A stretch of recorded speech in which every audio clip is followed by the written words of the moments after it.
Bonjour, c'est avec plaisir que nous accueillons aujourd'hui chez Art et Lettres ici Télévision Madame Houda Zemouri, directrice du Centre culturel marocain Dar al-Maghrib à Montréal, un poste qu'elle occupe depuis le 1er octobre 2020.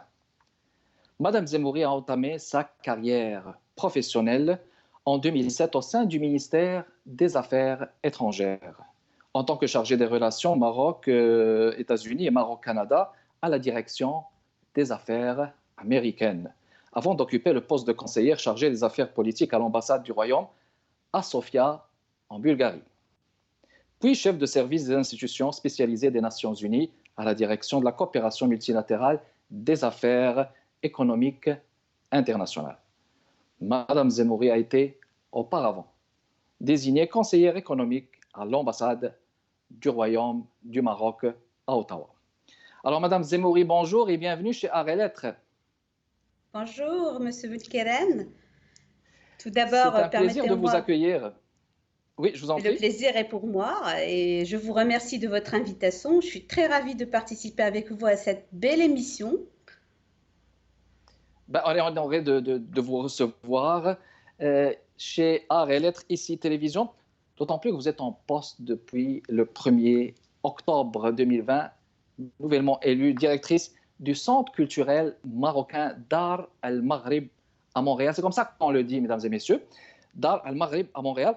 On va commencer par le présenter. Je sais qu'il y a des gens qui le connaissent, mais on va élargir encore Dar al-Maghrib à Montréal, justement. Voulez-vous nous parler justement du mandat de cette institution et de ses objectifs?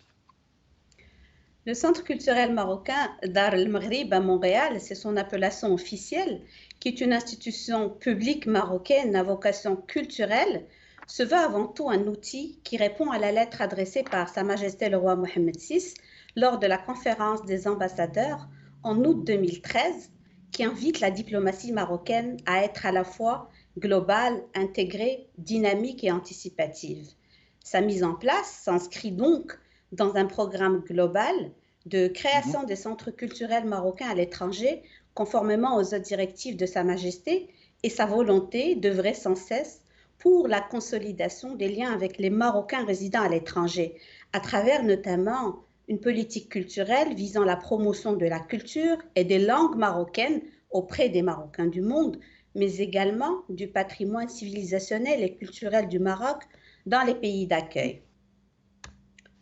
Dar al-Maghrib, qui constitue une véritable maison marocaine au cœur de la métropole montréalaise, rassemble les Marocaines et les Marocains du Québec et du Canada autour des valeurs de tolérance et d'ouverture, ainsi que des symboles culturels qui forgent leur identité et leur fierté. Au-delà de son rôle important de vitrine du Maroc au Canada et de passerelle culturelle, c'est un véritable moteur d'expression et d'épanouissement pour l'ensemble de la communauté marocaine. Notre mandat, comme vous l'avez demandé, je vais vous dire, le Maroc, riche de son identité plurielle, aux multiples influents linguistiques et ethniques, possède un patrimoine culturel et artistique digne d'admiration. Le centre a pour mission donc de rendre compte du caractère riche et dynamique de la diversité culturelle de notre pays et mettre en valeur la richesse du patrimoine marocain dans tous ses affluents. C'est donc une mission de diffuseur d'art et culture. Aussi, le centre offre une programmation riche et variée, visant les échanges et les débats, l'expression et la créativité à travers la mise en place de nombreux partenariats, ainsi que l'apprentissage des arts et des langues marocaines. C'est effectivement aussi un engagement éducatif et pédagogique qui prend sur ses épaules. Donc notre action, pour résumer, s'articule principalement autour de 3 axes.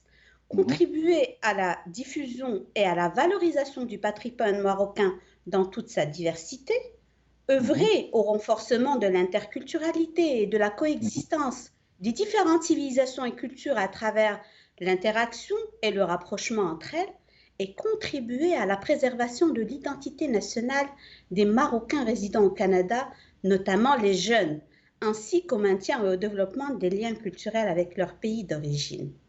Excellent. Alors, justement, c'est un centre qui est implanté à Montréal. Parlons de son statut juridique. Est-ce que c'est un statut qui dépend des juridictions canadiennes ou bien des juridictions marocaines? Je vais vous donner un petit peu le cadre avant de vous Mhm, répondre. Comme je l'ai mentionné au début, le Centre culturel marocain d'Al-Maghrib est une institution publique marocaine qui a été mhm, créée par un décret et par la mhm, décision du ministre des Affaires étrangères et de la coopération et du ministre chargé des Marocains résidant à l'étranger. Les deux départements ont fusionné depuis et maintenant on parle du ministère des Affaires étrangères, de la coopération africaine et des Marocains résidant à l'étranger. En somme, le fonctionnement et l'organisation du centre sont clairement définis et cadrés par ces deux textes. Le mhm. centre jouit également du statut diplomatique au Canada et de ce fait, nous sommes encadrés par la Convention de Vienne sur les relations diplomatiques et consulaires. Excellent. Parfait. Maintenant, on a vu que le centre est fonctionnel depuis quelques années, justement.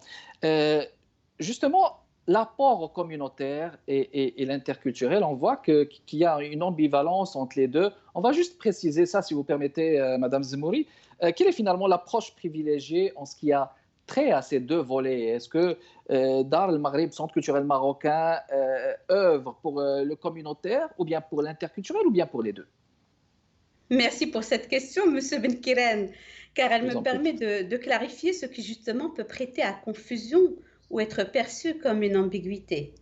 Partant Mhm, de l'essence même de sa mission, Dal Maghrib se veut un espace fédérateur et rassembleur de la communauté marocaine établie au Canada, mais également un lieu de promotion de la culture marocaine et de l'interculturalité avec le pays d'accueil, un espace d'échange et un lieu d'ouverture et d'interaction entre d'une part le Maroc, les Marocains du Canada, le milieu socioculturel canadien et toutes les mhm, autres communautés qui cohabitent dans ce pays.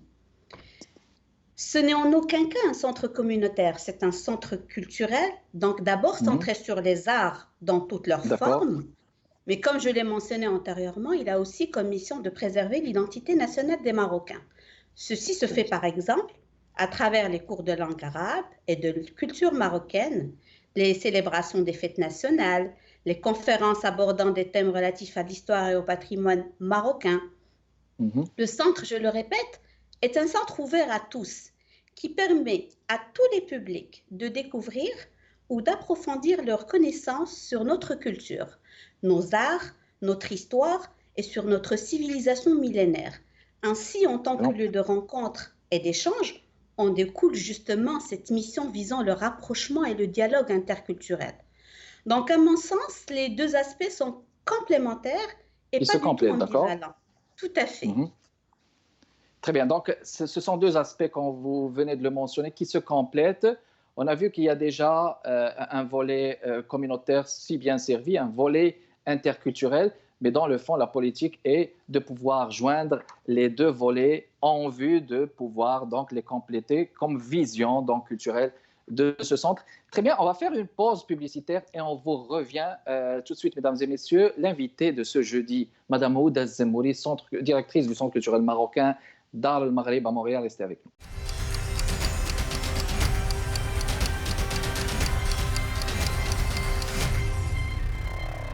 On est de retour avec vous, mesdames et messieurs, toujours dans le cadre de Art et Lettres chez ICI Télévision. On invite aujourd'hui Madame Ouda Zemouri, nouvelle directrice du Centre culturel marocain Dar el-Maghrib à Montréal. Continue l'entrevue avec vous. Ma question, Madame Zemouri, concernant le bilan qu'on peut faire au fil des années, qu'on peut faire justement des activités passées à Dar el-Maghrib, Centre culturel marocain justement. Quel est le bilan qu'on peut faire à votre sens et qu'est-ce qui reste à faire justement? Oui, Monsieur Benkiran, justement, j'ai pris mes fonctions en octobre dernier et bien sûr, j'ai Mhm. voulu me familiariser avec le bilan du centre. Oui. Sincèrement, il y a eu de belles réalisations, des événements significatifs et un positionnement du centre sur la scène culturelle canadienne, notamment à travers de nombreux partenariats avec des festivals phares de la métropole montréalaise.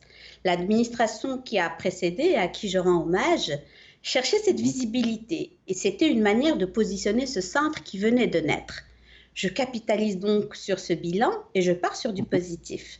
Le centre Excellent. a sans doute donné une très grande visibilité aux Marocaines et aux Marocains, à leur culture, leur civilisation, leur diversité, leur qualité de rassembleurs. Les Marocains sont généreux de nature. Ce sont des femmes et des hommes qui ne peuvent vivre qu'en partageant leurs richesses, leurs connaissances et leur Tout à savoir-faire. fait.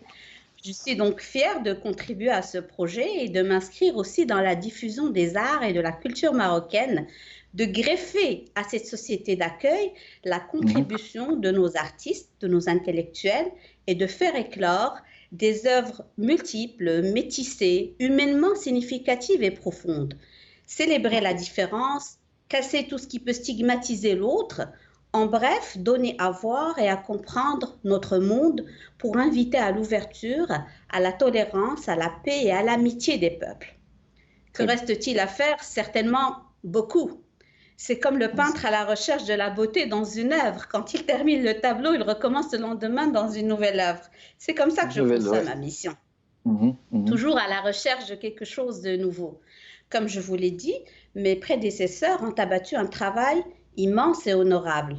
Mon ambition est de continuer dans cet élan et d'aller plus loin possible, avec un accent qui sera mis notamment sur la production culturelle et intellectuelle, sur la jeunesse et sur la mise en place de nouveaux partenariats entre organismes culturels canadiens et marocains. Pour moi, chaque jour est un nouveau tableau, il faut le peindre avec un catalogue d'activités, d'ateliers, de thématiques, toujours à la recherche de sujets, comme j'ai dit, pertinents, intelligents et passionnants en même temps. Je voudrais préciser un point. Nous sommes le premier centre culturel déployé par le Maroc à l'extérieur des frontières. Mais d'autres centres sont programmés à travers le monde. En tant que projet pilote lancé par le Royaume du Maroc, nous avons cette responsabilité d'être un laboratoire d'idées en ce qui a trait au développement culturel.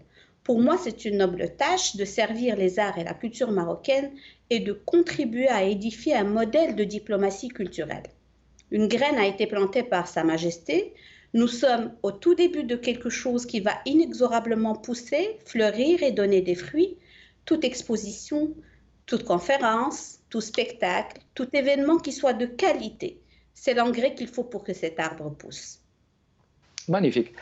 Alors, il y a beaucoup de bonnes nouvelles. On retient parmi ces bonnes nouvelles que vous allez focuser sur la production intellectuelle et mettre à l'avant donc les gens qui produisent de la pensée pour aller de l'avant avec l'identité marocaine. C'est tout à votre honneur, c'est une très bonne nouvelle.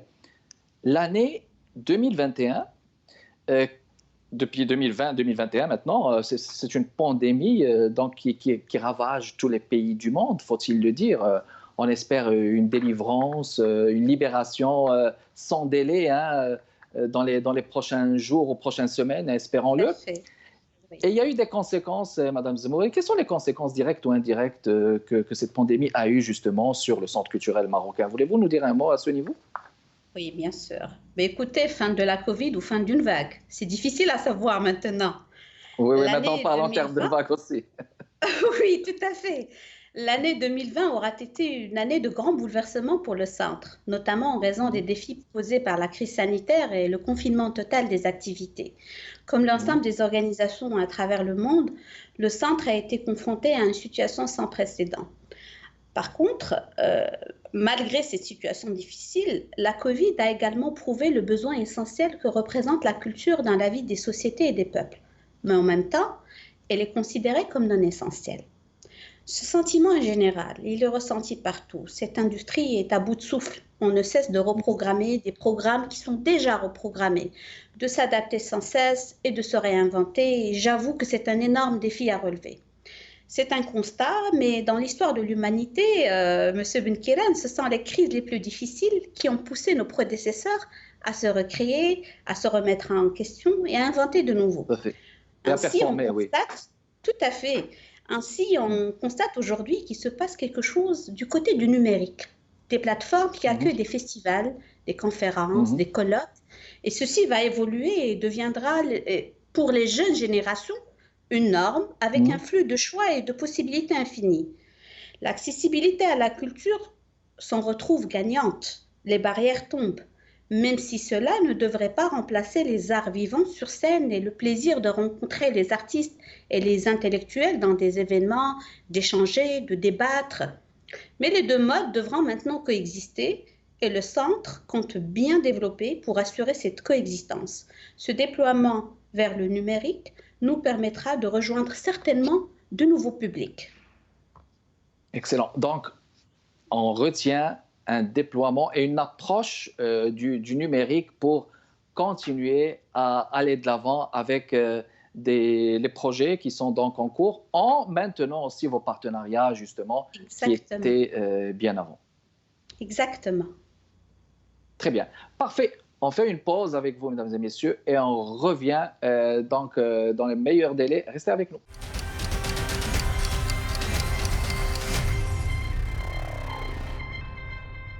On est de retour avec vous, mesdames et messieurs, chères téléspectatrices, téléspectateurs du Canada, pour continuer notre entrevue.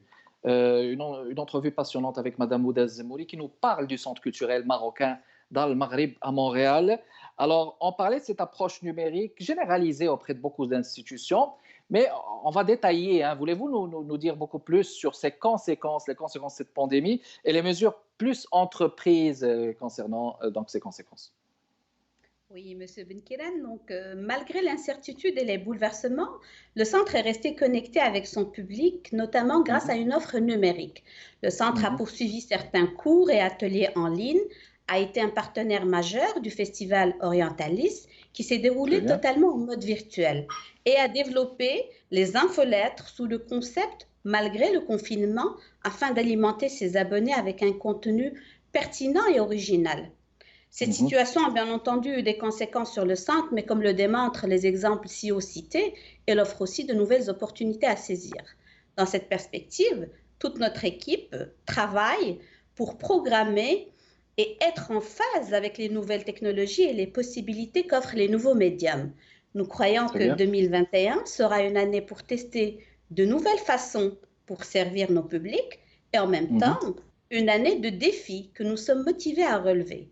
Une programmation virtuelle détaillée sera bientôt lancée sur nos réseaux sociaux avec une panoplie d'activités sous forme de webinaires, conférences, des cours de langue et des ateliers en ligne, des capsules vidéo sur différents contenus et un site internet renouvelé. Comme tout le monde, nous espérons la fin de cette pandémie avec espoir, donc nous réfléchissons aussi au programme qui pourra être déployé post-Covid. Magnifique. Donc, un programme qui sont parfait. Maintenant, parlons de la programmation. Une programmation, j'imagine, qui est en phase, qui est en vue de l'année 2021. Voulez-vous nous donner une idée, Madame Zemouri, de l'année 2021? Oui. C'est une programmation très riche et dynamique avec des volets numériques, comme je l'ai précisé, mais qui peuvent revenir rapidement en présentiel si les consignes sanitaires le permettent. Notre offre culturelle pour cette année se déclinera sous diverses formes. Je donnerai un aperçu comme des expositions d'art visuel. Une exposition est d'ailleurs prévue en avril dans le cadre de l'organisation virtuelle du Festival Vue d'Afrique. Une autre est programmée en septembre prochain dans le cadre d'un événement baptisé Migration et Création qu'on organise avec la galerie Black Swan. Cet événement réunira des artistes québécois et marocains autour de l'exposition intitulée Québec-Maroc, l'art à la une. C'est un événement qu'on organise dans le cadre des Journées de la culture. On prévoit des visites guidées de l'exposition, des activités de médiation culturelle, des conférences et des tables rondes qui vont traiter différents sujets, la littérature, le cinéma. Et donc, nous maintenons également nos partenariats avec les festivals phares de Montréal, Vue d'Afrique, Orientalis et FMA. Un partenariat avec la communauté séfarade unifiée du Québec est en cours de finalisation. Au programme, plusieurs événements et activités pour mettre en avant ce caractère unique du patrimoine judéo-marocain. On prévoit également une programmation destinée spécialement aux enfants et aux jeunes, donc des activités avec des animations culturelles spécifiques pour les enfants, des concours de lecture, de dictée. Un nouvel atelier sera lancé dans ce sens sous le thème « Je découvre le Maroc ». Donc c'est une découverte du Maroc avec des activités ludiques. Probablement on va lancer un concours de musique et de chant, des activités de conte, Des résidences d'artistes sont également programmées. On attend le feu vert, on attend le redémarrage des activités pour qu'on puisse les Magnifique. annoncer. Des salons littéraires, dont le café littéraire au féminin, qui sera lancé en mars prochain. Oui, à Les l'occasion journées du le 8 Maroc. mars, oui, Oui, les journées de la tout à femme, oui. fait. Ce sera lancé à l'occasion de la célébration de la journée des droits de la femme. Et bien entendu, les journées du Maroc au Canada, la célébration de nos fêtes nationales et bien d'autres activités. Magnifique. Donc là, je constate qu'il va y avoir une continuité de vos anciens partenariats, tels qu'avec Orientalis, Vue d'Afrique, une continuité aussi du premier salon du livre marocain qui a été fait en avril 2018. Est-ce que vous pouvez Oui. confirmer cela? Comme vous l'avez dit, on est dans une continuité pour Orientalis, FEMA. Il s'agit d'un partenariat solide que nous avons d'ailleurs poursuivi lors de leur dernière édition en mode virtuel, comme j'ai expliqué. Nous sommes heureux des métissages et de la visibilité qu'offrent ces festivals. Même chose avec Vue d'Afrique, avec qui nous collaborons depuis plusieurs années. Nous cherchons aussi à élargir nos partenariats avec d'autres événements majeurs à Montréal, dans tout le Québec et voire même ailleurs au Canada. Pour le premier salon du livre, je confirme, c'était un réel succès. Il faut maintenant l'adapter à la nouvelle réalité afin de l'inscrire dans la continuité. Nous allons bien évidemment le continuer. La promotion de nos auteurs marocains est quelque chose qui nous tient à cœur, M. Benkiran, et elle est au centre de notre préoccupation. Ça fait plaisir de vous entendre dire ça, Madame Zemouri. C'est très bien. Il reste quelques secondes. Voyez-vous, on est tout le temps à la hâte avec le minutage. Il reste quelques secondes avec vous. Je vais vous donner justement la possibilité d'adresser un message à la communauté des Marocains du Canada qui nous regardent. Quel est le message que vous voulez leur adresser aujourd'hui à tous les gens qui nous regardent au Québec et au Canada? J'ai deux messages. Le premier, je voudrais l'adresser à toutes les Marocaines et à tous les Marocains du Canada. Il est primordial pour le centre de renforcer les liens entre le centre et nos publics, ainsi que nos partenaires suite au ralentissement causé par la pandémie. Nous souhaitons renouveler notre engagement en faveur de la diversité, de l'inclusion et de l'accessibilité et saisir les opportunités qui se présentent. C'est ensemble qu'on peut faire rayonner les compétences marocaines. Le centre culturel est à l'écoute et ouvert à vos propositions afin que sa programmation réponde à vos besoins. Mais permettez-moi pour mon deuxième message de m'adresser aux jeunes. Vous avez des idées, des projets, vous voulez un espace ou avez besoin de soutien pour réaliser un projet artistique, venez nous voir. Vous allez trouver de l'écoute et tout le soutien nécessaire pour mettre en œuvre vos créations. Je crois qu'il est important de s'adresser à la jeunesse parce qu'il représente notre espoir.